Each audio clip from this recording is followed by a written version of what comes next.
and get it.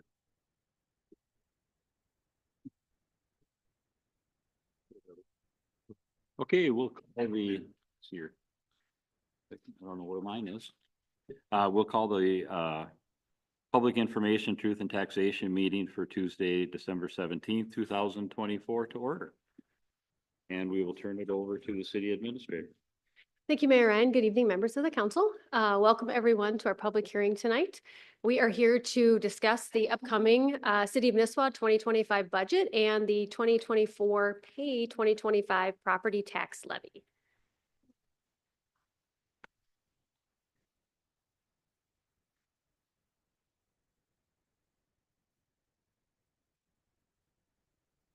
So tonight is your opportunity as taxpayers in our community to provide input to the city council regarding the city's upcoming budget and levy. So I will provide a brief budget and presentation about the levy. The city council will then hear public comment if anyone wishes to speak. At that time, you can state your name and address. You come to the podium and please limit your comments to 3 minutes or less. Final approval of the budget and levy will be at the regular meeting starting at 7 p.m. So just following this meeting tonight. First off, will introduce myself. My name is Jenny Max. I'm the city administrator here in Nisswa, and I want to start off by saying thank you to city staff who helped develop the budget and provided a lot of input and guidance to the council throughout this process. Tonight fulfills a state requirement that the city is required to hold a public hearing regarding the upcoming property tax levy for the city. So the parameters for the meeting when we can hold it are listed there. And again, we will include time for public comment so you can share your thoughts with the council. This meeting is not intended to discuss property valuations or classifications.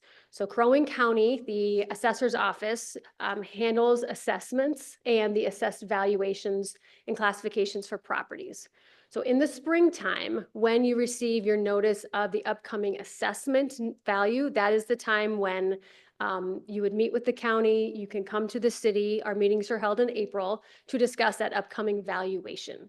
So tonight we're talking about the tax portion of this, but anytime you have questions about valuations or classifications, the county is more than willing to talk with you and to hear your questions and share some information about how they arrived at your valuation and classification. We will talk a little bit about just the city's valuations citywide, just for some context. But that's certainly something if you want to speak to specifically about your property, start off with the county and then can certainly work with us as needed. There are 2 documents available in the entryway here at City Hall. There's a budget summary document and a tax impact model. I will talk through both of those in my presentation tonight, but if you'd like a hard copy, they are available for you to pick up. And the broad topics that I will go over tonight include our general budget process and the general fund budget specifics, the 2024 Pay 2025 final levy numbers, and then we'll just speak to the valuations citywide so you can see kind of the breakdown of types of classifications and the valuation levels as they've fluctuated from year to year. With respect to the budget schedule, so we spend about half the year working through the budget process. And this year we started in May, and every 3 years, the city goes through a compensation study process. And so 2024 was the year where the city hired a consultant, they completed a compensation study, and then presented the study results to the city council. The council approved the results of that study and authorized staff incorporate those results into the 2025 budget.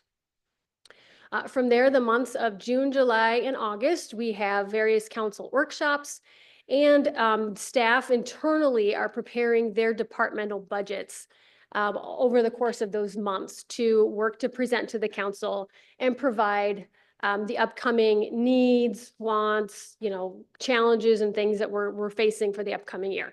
So we work through that throughout the summer months, and in September, the council holds a workshop, and then they set their preliminary levy.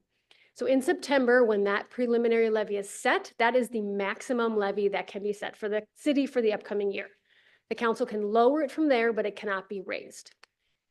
Our council has typically set a preliminary levy higher as we work towards finalizing things like union contracts or maybe determining how much equipment costs for various things that we might need to put in our budget. That gives us room to work through those details, and then we bring back final numbers for incorporation into the final budget. Now, in November, the county mails out that proposed property tax statement, which you all received a few weeks ago. And then tonight is the opportunity to have that public hearing, and then the council will approve the final levy and the city budget. So in September, when the council set the preliminary levy, it was set at 16.15% above the 2024 levy. So that is the number that was used by the county to create your tax statements, and that's what the proposed tax statements reflect that you received in the mail. Tonight, as we will go through the information, we have a final levy proposed for council consideration at 9.75% above the 2024 levy. So a decrease from 16.15% to 9.75%. That reflects a 3.53% increase in the general fund budget. And we'll talk a little bit about why there's a difference, because a levy percentage increase doesn't always correlate to a budget percent increase. So in the city of Nisswa, we have 3 guiding documents that we use on an annual basis to help guide our decision-making and our future planning. Our comprehensive plan, which provides that 30,000-foot view, long-term plan for the city and kind of that vision document. We use our strategic plan on an annual basis to help break down that really broad vision into actionable items by department to help sort of achieve specific goals. And we use the budget in order to allocate resources or generate revenues to achieve that strategic plan, ultimately resulting in achieving the comprehensive plan goals. I've shared these goals a handful of times. Really, it's to give us a guiding roadmap for how we make decisions and how we utilize our resources. And within our strategic plan, we have 5 categories noted on the screen. 2 of them, the long-range infrastructure plan and the employee retention satisfaction plan, were the 2 drivers of what you will see that's incorporated into the final budget for 2025. We'll talk about that more in a minute. With respect to the budget, so city budgets, if you're not familiar, we categorize them and group them into separate funds as required by law and for general accounting practices. So the first set of funds that we budget for are called governmental funds. And within governmental funds, we have our general fund and our debt service fund. So our general fund is those standard city, local government operations, services that are provided, police, public works, planning and zoning, city clerk, finance, all of those types of functions. And then our debt service fund houses all of the bonds and the other debt potentially that you have issued at a city and manages the inflow and outflow of those debt payments and revenues. The second category is our proprietary funds. These are our business or enterprise type funds that we account for separately and are traditional, I would say, money makers where they support themselves and they pay for themselves via the revenues that they generate. So we have 2 proprietary funds. We have the liquor fund and the sewer fund. Within the liquor fund, might be familiar, we have the Pickle Factory and Spirits of Nisswa. So we have 2 departments that roll into the liquor fund that we account for as 1 unit at the end of the day for our audit and things like that. And our sewer fund, which is the city's utility that we provide. And the last category is our non-major funds. They're non-major just by nature of the size of the fund. It's just a percentage of the general fund, and that's how that's categorized. And that consists of the community center, parks and recreation, fire, any capital projects we might have. So road bonds, things like that, we account for separately before we would like roll it into a debt service fund after we completed the project. And any special revenue funds that might happen from time to time, those are more statute-driven, specific reasons for accounting for that separately. So at a high-level overview, here's a summary of our citywide budget with each of those 3 categories that I mentioned. The top half of the screen reflects the 2024 current budget, And the general fund, again, is folded under that governmental fund category. You can see the revenues there of the $4,202,842. On the bottom half of the screen is the 2025 proposed budget.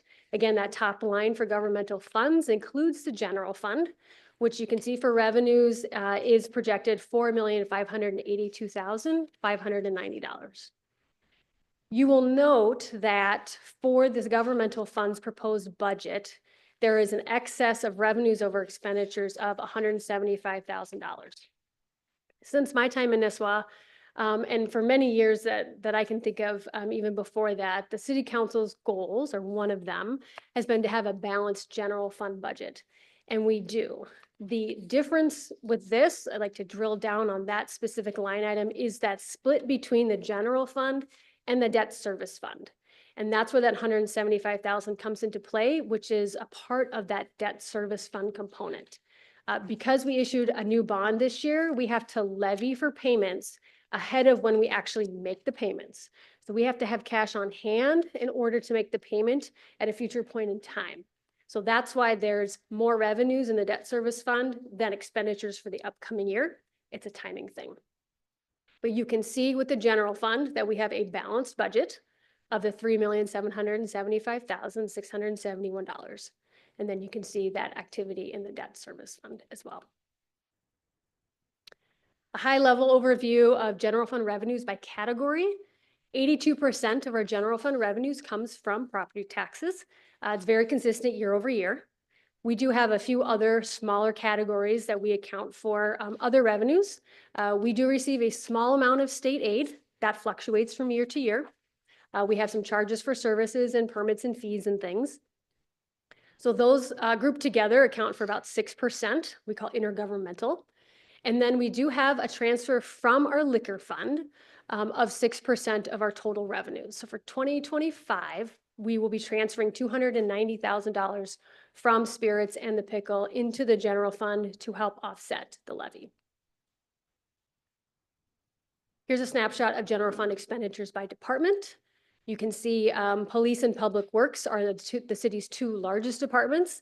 That is by nature because of one, the size of the department and the staff that we require, and the amount of equipment required as part of those operations. You think of plow trucks, squad cars and things. It's heavy equipment intensive to operate those departments. And so that also accounts for the percentage breakdown of our budget.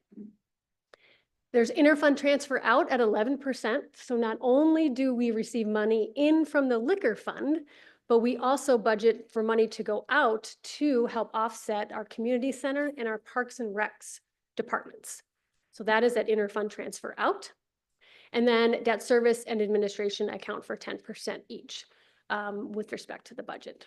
Smaller other line items and categories that make up the rest of the expenditure budget. Here's a snapshot of the citywide budget summary. As noted, there's a balanced budget there. $128,710 increase in the budget over last year, which equates to about 3.5%. The council does monitor and track the CPI index throughout the year and throughout the budget process. It was pretty consistent across the board for the 12 months here. Sometimes that's not the case, and so you have to monitor that and look at that as part of your budgeting process as well. And some of the components with respect to the budget itself. It's difficult to track every in and out with respect to the budget. So I tried to give a snapshot of some of the major components. So that first item, you see the debt payments. That is specifically discussing part of the debt service fund, that's 7.38%. That reflects the bond that was issued. That is part of the city's debt service fund that will be paying off going forward. So that accounts for that percentage increase. And then the next handful of items are really just the ins and outs within the general fund budget itself. So staff wages and benefits, about 7.3%. And utilities, insurance, and other, you can see some of the increases. The items that are Stricken out were proposed increases to the budget that were part of the preliminary levy that we have pulled out for the final levy. So those were taken out. And then there are a couple of subtractions at the bottom too, to also show what was needed in order to balance the budget and get to the council goal of not to exceed 10%. So a couple of just the bigger components to highlight here. So really, in summary, the 2025 budget reflects continued investment in competitive wages.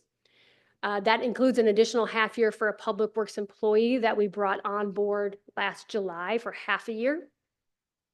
New debt service for the land acquisition, reduction in sanitation, workers' comp insurance, elections, and some road investments line items.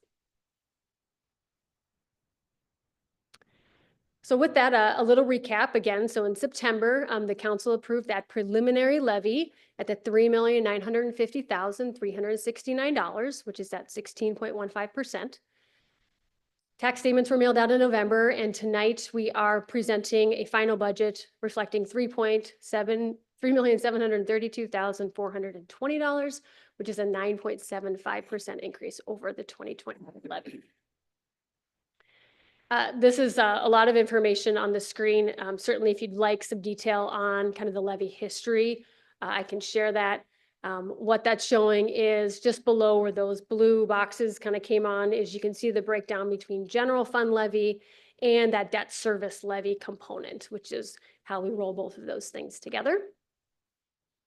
But really, at the end of the day, what does all of that mean? We can talk about a 1% levy or a 10% levy, but really what matters is the dollars that impact all of our tax statements. One of the best tools that we have at the city is called the tax impact model. And we can enter in our upcoming tax valuations for the city and the proposed levy and see what that means and translates to in dollars for your type of property. So on the right-hand side of that screen, I've entered in that 9.75% levy, and just above that reflects 2.95% increase in citywide property valuations. So our valuations as a city has gone up, will go up slightly from last year. The last few years before that, it had gone up significantly. But this year we'll see a modest increase at the 2.95%. And as an example, we'll illustrate. In 2024, if you had a homestead property that was valued at $200,000, you would have paid approximately $458 in tax. For 2025, that $200,000 value home, you would owe $489 in tax. So the increase in the tax impact to you would be $31. One more example, the same approach, looking at a $400,000 value home. The increase from 2024 to 25 is $67. Now, I'm not here to, ask the question about is that a lot of money or not. That's up to each one of us to determine the impact in our own lives, but at least it gives you some more specific information to use when determining whether or not it's maybe a reasonable increase, as opposed to how do we really think about percentages and what that translates to. Mayor Ryan, I have a question. Is it okay if I state the question? Yes. They are listed on that sheet. You can see those. I don't have one highlighted here specifically, but it is on the sheet in the entryway. That orange section of the bottom half does include commercial properties.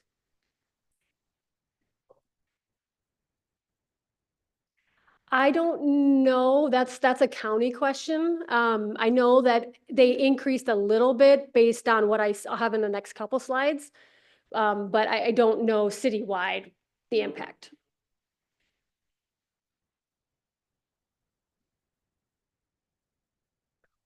Well, we communicate the number, the dollar we need, the levy itself, and it is spread across properties. Depending on your classification, it may get spread differently because of the state formulas and how that works. So if that's proposed debt in 2025 and this Nisswa, and you see this, you don't have anything to do with this.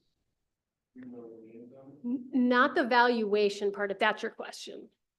Just the tax due, the equivalent that lands for your tax due, that's this Correct. conversation. Yeah, county does the evaluation, not the city. So the city doesn't evaluate anything, that is set by the county. And the difference between the property tax that the county's assessing based on that assessment versus what our levy is what Jenny's been kind of demonstrating here. So the impact to what your overall valuation statement says that you guys have in your hand there. There's a portion that shows what the portion that is responsible for the city of Nisswa versus what is actual, Crow Wing County. That makes sense. If you're looking Yes. to fight the evaluation, that's at the county, not at the city. Yes. I did tell Mike to call the assessor's office to speak with them about the valuation. Okay? Mm-hmm. And for every question I propose, I've got three meetings. I was very, very upset. Understandably. What you want to do, Mike, is in the spring, you want to come to the meeting we have here at City Hall. Give me the name again, please. The council will be present.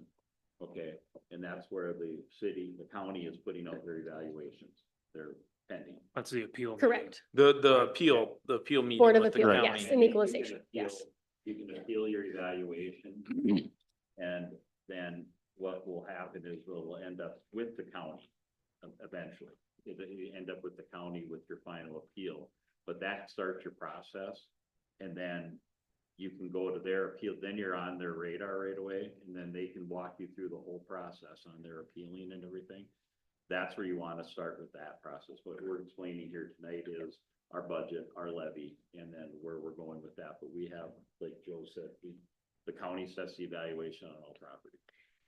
And let's talk offline a little bit. I want to make sure, who you were talking with, because maybe we can help. We have some former county folks here that could maybe help as well. So we will gladly do that. Okay.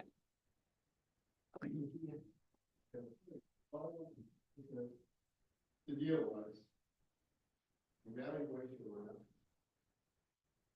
bring 7 Right. Right next to a property. Right, and I don't want to, Sure. how does this make sense? Right, Understood. and that's at the county in the spring when they come. They usually come with 3 or 4 people, and you can ask those exact questions then, and then they can walk through their formula that they have on how they do that. But yeah, that has nothing to do with us, with the evaluation. And if I may add, it's also worth noting, there is a Minnesota property tax refund too. If the increases are if they're that drastic versus your neighbor. Yeah. I would think you guys have a case. It's based off it. It's based on household income, I understand, but That's it's something that ridiculous. is still. I understand, but it's still offered to, I did argue mine last year and I started at that meeting and I did get a rebate, or whatever. property tax refund. Yeah, I did get a refund this year. Takes a year to wait for it, but I was successful myself last year. So, but that's the process. I don't really, understanding how that's why that meeting in the spring is nice. Because their people are here and they break down exactly what their process is for how they do evaluation. They pull comps. They actually The pull comps. actual That is assessors almost all are based here on then, comps, yeah. that come out to the properties. We don't have a date set yet. It's usually mid-April. Yes, but certainly you could circle back with us early April. We'll let you know. With respect to Nisswa and Jenny. just, One other. oh, I'm sorry.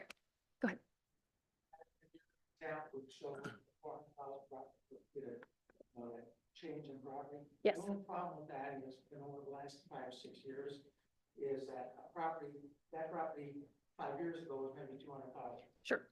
Okay, Yes. so I mean, you say that you don't have anything to do with the change in property values, but you are benefiting from the extra tax dollars based on those increases in value. that should be part of your consideration. Crow Wing County this year gave me a reduction in taxes, in my opinion. Your levy against me is now $1,000 a year higher than theirs. And they're the county. You know, I have my tax bill here from, 2015. And my tax in 2015 was $4,548. Hard dollars, same property, everything's the same. 10 years later, I am now gonna pay $9,248. I don't know anybody in here whose income has increased 100%. Your Understand. spending has increased by 100%. Okay, and Dear will have a chance to address it. We wanted to get through her presentation Okay. first. Yep. I know, it just because then they can have your name and everything and know, so, yep, absolutely. So I'm almost done. We always provide a comparison. We are consistently, the sixth lowest tax rate in Crow Wing County, second lowest when comparing like cities, like meaning comparable services, departments, things like that. Here's a snapshot of the change in our market value since 2019 has been significant. From 2021 to 2022 alone, it was a 30% increase in our valuation. And so that continues to grow significantly, not quite as much for 2025 as we've seen in the last handful of years, but it is something to be mindful of as well. I have a breakdown of our property valuation classifications. I'm going to say I had the percentages there. So you can see commercial properties on the right-hand side of the screen has increased slightly over 2023. But very consistent year over year between residential and seasonal and commercial properties. Also want to just take a moment and remind the public that the city website allows for you to sign up and subscribe to pages. It's called e-Notify, and it's on the top banner of the homepage. You can click up sign up for e-Notify. You can receive an email or a text message if you would like to be notified when information is added to the website. You can pick and choose the pages you'd like to have updates for. Here's the final recap I've shared a few times. Essentially, the proposal in front of the council for tonight at your regular meeting will be to approve a final budget and levy. The levy recommendation is the $3,732,420 or 9.75%, which reflects a general fund budget increase of 3.53%. At this time, I'll leave the screen here, but this time I will defer back to Mayor Ryan, and you can open to the public. And I'm happy to answer questions if they come up. Thank you. So at this point, if anyone wishes to address the council, again, come up, state your name and address, and try and please limit your comments to 3 minutes, and we'll try and get through everyone that wishes to address it. So, would you like to go first, sir?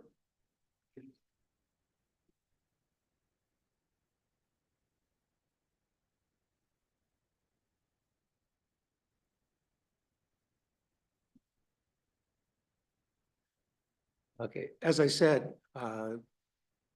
my increase in taxes is twice. Oh, sure. Steve Larson, 5843 Nashway Road. I'm sorry. You know, the hard dollar has my property gone up in value? Absolutely. Horrendously. I'm on Round Lake, you know, prime lakeshore. But those are locked up dollars. They don't mean diddle squat to me unless I sell. And yet I'm being taxed dramatically on that amount. And as you mentioned that even, you know, the commercial property was up 9%.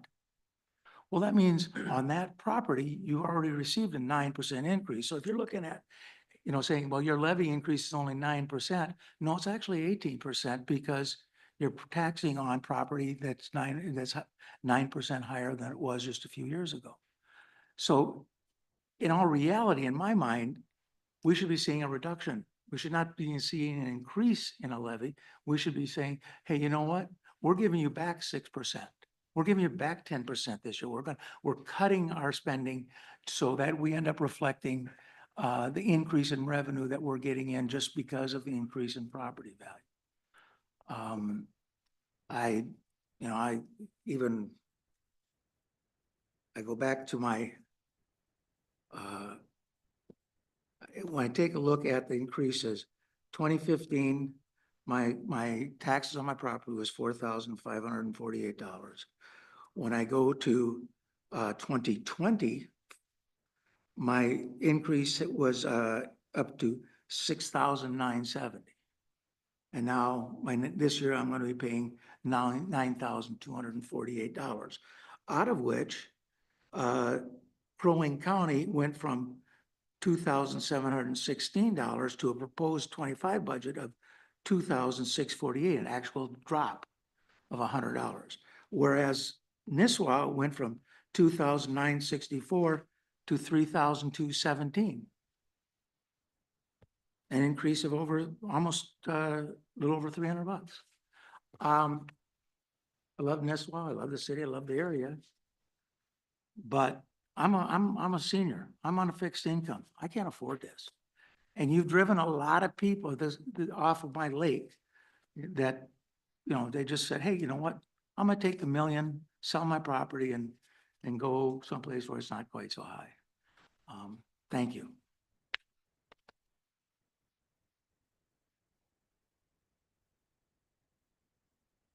Today, the statement that he has, that's for this year, that reflects our 16.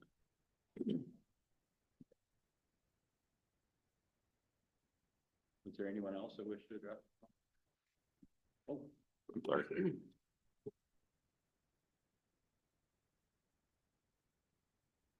I'm Julie Krause. I'm on Briarwood Lane. First of all, explain, you're proposing a 9.75% increase. And of that, the general fund is 3.5. So explain where the other 6% goes, please. Certainly. The difference is because we have to account for the revenues that are going to be available for the upcoming year. In 2024, we received some one-time funding from the state. So in part, that's where we had revenue come in, which is great. But when it's not consistent year over year, that means the next year it's going to put us behind when we have to generate dollars to make the budget balance. So it's essentially just analyzing the available revenue that's coming in from all other sources. And you fill the difference with the levy based on your needs for your operations.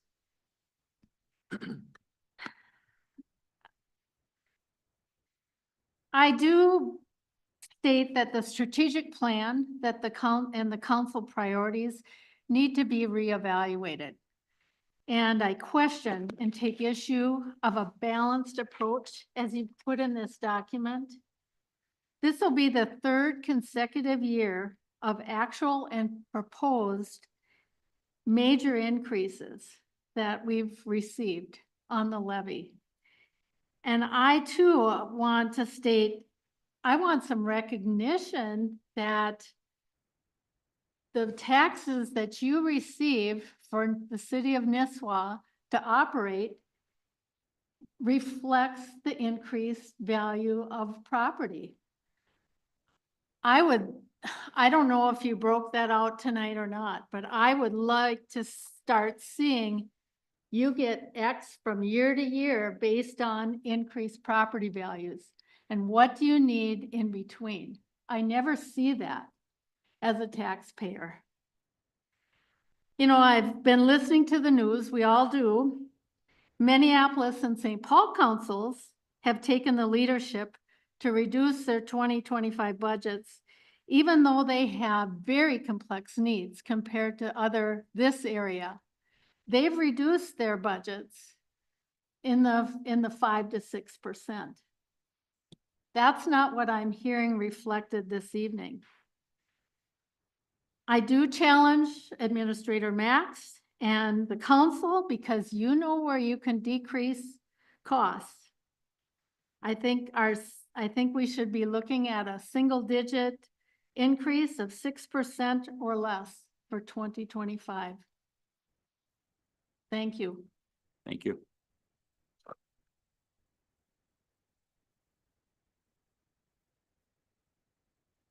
Is there anyone else?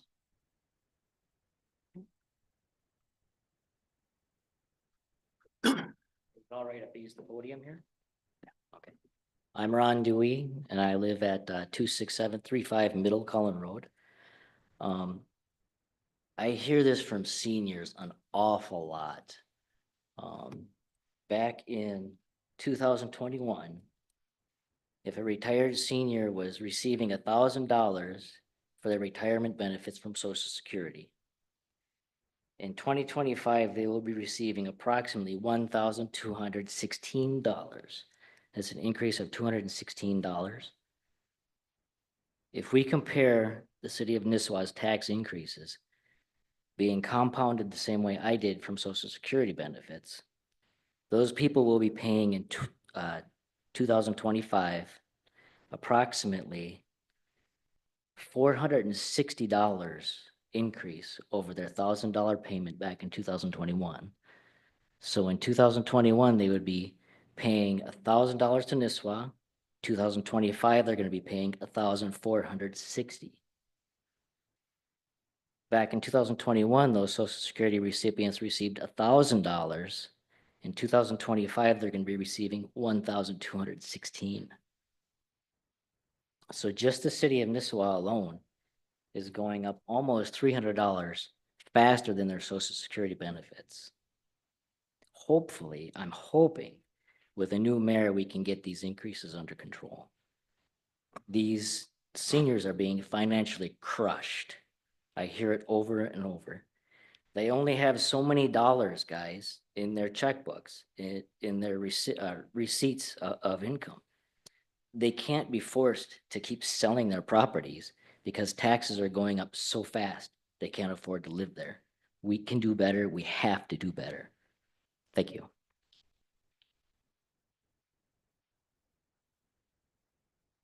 Is there anyone else? Can I ask a question? Right up there. Sure, go ahead. You can ask. I noticed there was a large chunk of the proposed budget that was cut for a capital improvement. Was that the property across the street from Schaefer's that was taken off the table, that you're not gonna look at building a new police department, new fire department stuff there? Was that the capital expenditure that got cut? No. That was actually never on the, well, Oh. go ahead, Jenny.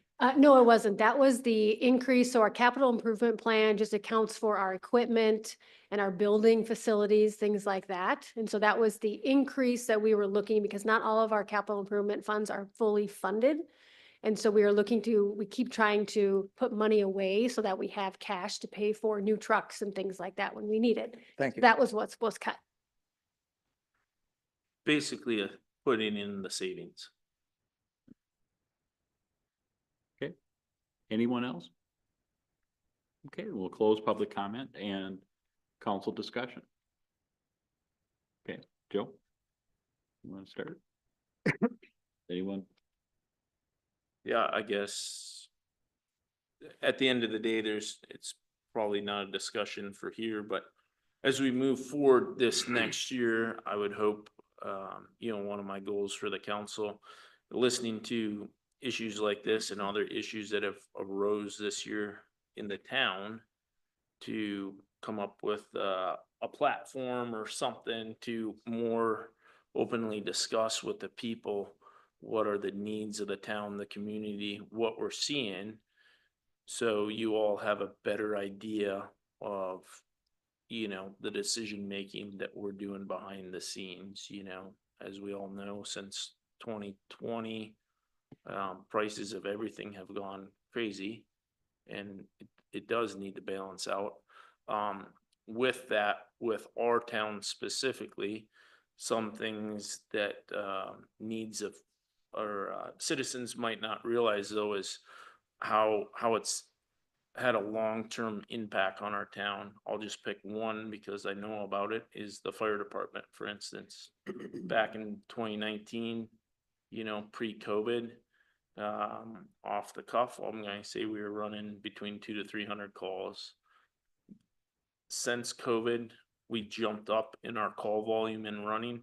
This year, I don't have the accurate number. I'm gonna shoot from the hip and say it's between 600 to 700 that we've been consistently running since COVID. It's never died off. It's never cut back.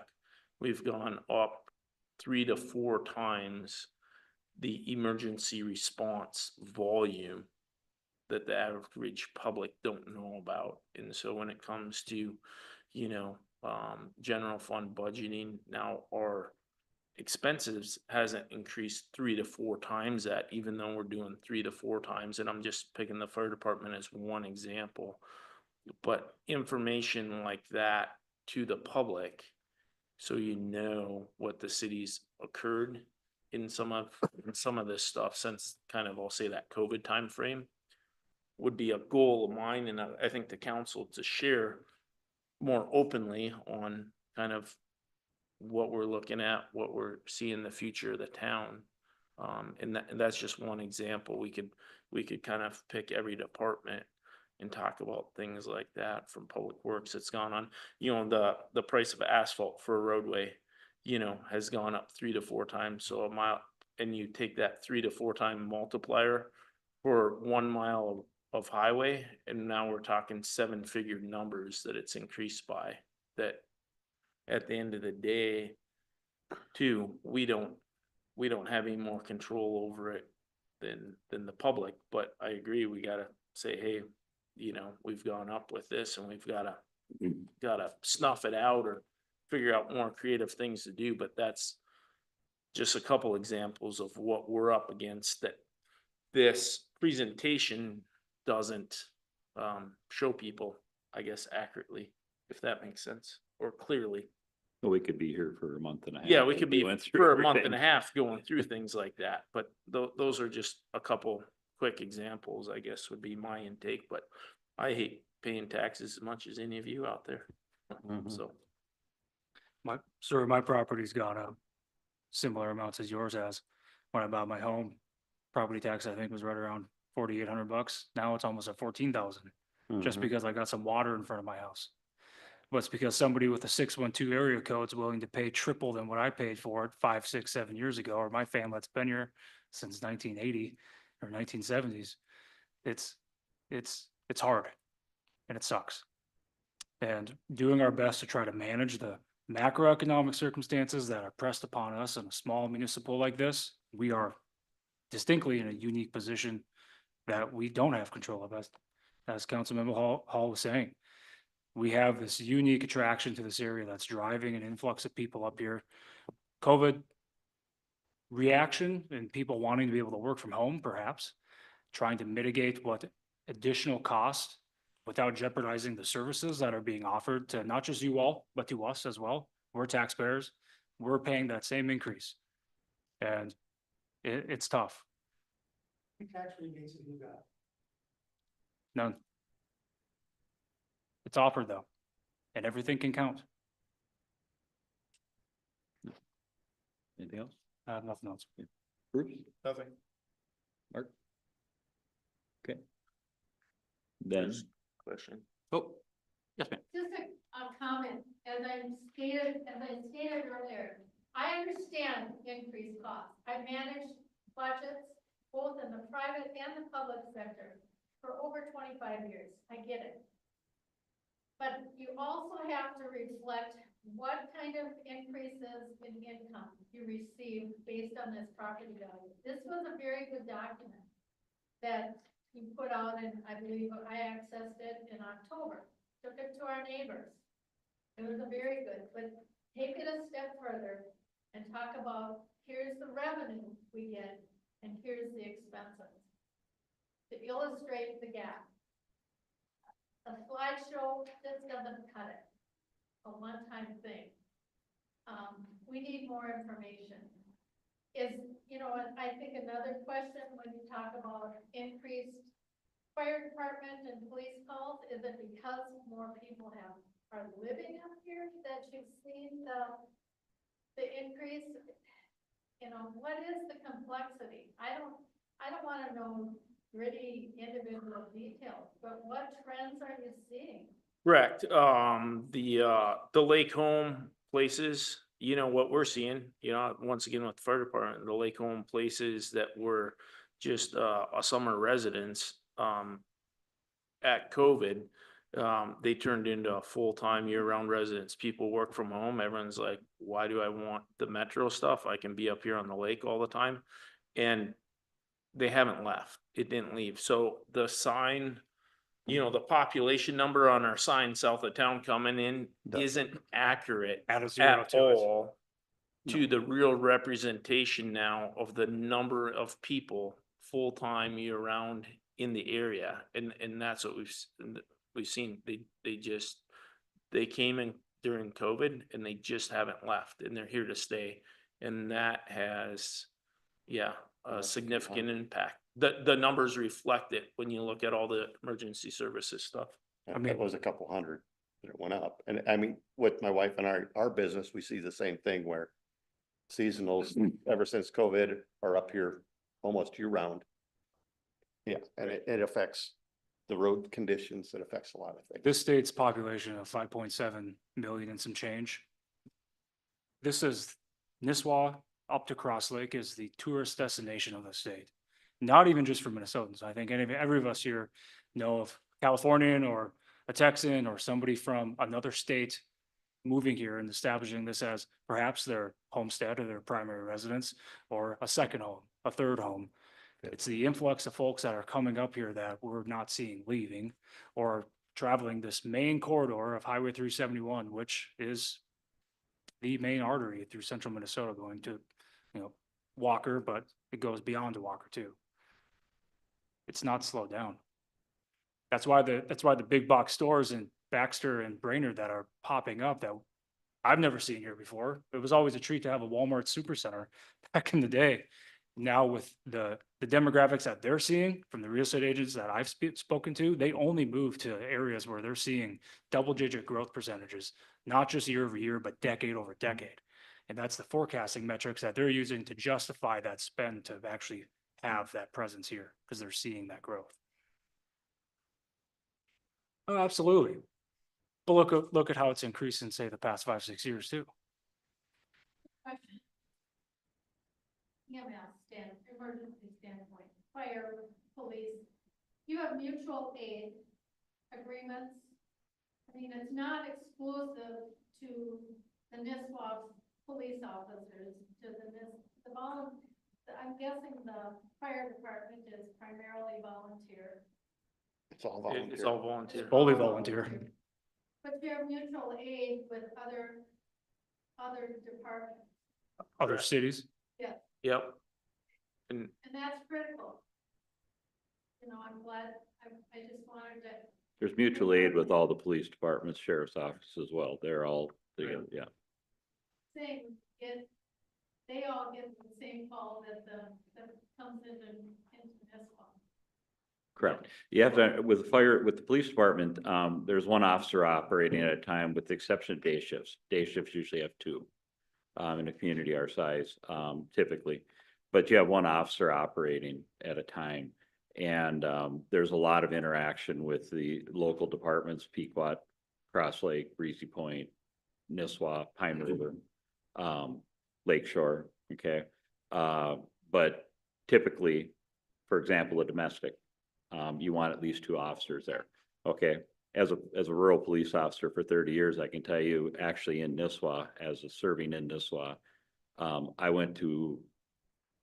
we go to most of those alone, okay? Oh yeah.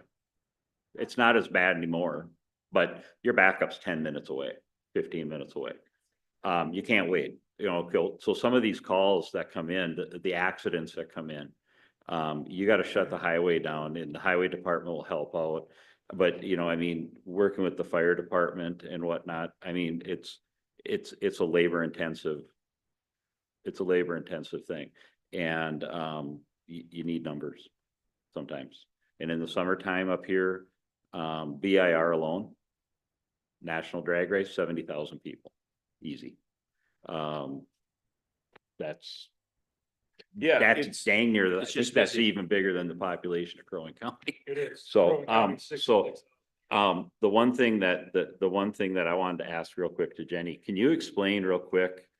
Okay, so my evaluation goes up on my home from $200,000 to $280,000. How does that affect our levy? Just by nature of that alone, it doesn't. So the city doesn't receive any automatic funds just based on valuation increases or even number of new homes built.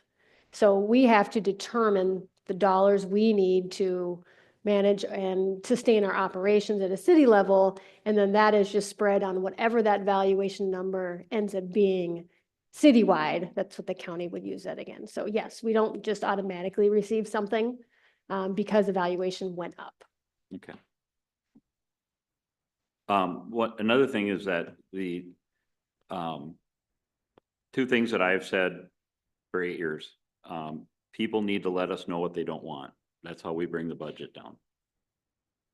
That's how we cut your levy is what don't you want? And, you know, I've asked that question repeatedly, I think. I know that some people probably get tired of hearing it, but never heard a question, never heard an answer. What do we want to cut? What do we cut? Services. Yeah, well, services, period. What do we get rid of? And it's hard. And unfortunately, we're kind of on that cusp. I have a feeling that the area, from all intents and purposes, talking to legislators in the state over the last number of years, we're gonna blow up here. It's just it's gonna be like an aspen or something. It's like, that scares the heck out of me. But we're just kind of on that cusp right now where the number of people coming in during the other thing too is with COVID. I was gonna mention this earlier. I work at Grandview Lodge, never made that a secret. But the number of people that are coming up here as opposed to going further north because of costs, it's easier to get here. Okay, we'll just come up to Brainerd in this area and stay. Unfortunately, the year-round residents that were part-time residents, I don't know if anyone here, especially you business folks, have had internet issues because our infrastructure up here from Verizon and everybody can't handle the influx. I've had a number of issues that I never had before. And it's all because of usage numbers, number of people online working from home, eating up more bandwidth, et cetera, et cetera. This is what I'm being told when I go to Verizon and ask them, why am I having these problems? Right, wrong, or indifferent. I'm just saying, you know, this is all happening and it's unfortunate these people aren't going home. They're staying here. I do know we're coming up close on our other meeting too, so we need to make a decision on what we want to do, or we can do it at the next meeting. Yes, the decision will come at the regular meeting. Yeah. Yes. Okay. So you So, can adjourn until 7 PM. Yeah, we're gonna need, I think if unless there's other questions, if anyone has any other questions or things, we can adjourn if you all want, and then that'll give us a chance to get ready for the next meeting. Unless any council members have anything else they wish to say. Nothing. Make a motion to adjourn. I'll second. Okay, Jesse. Okay, all those in favor? Aye. We'll stand adjourned and we'll be back at 7 AM or 7 PM.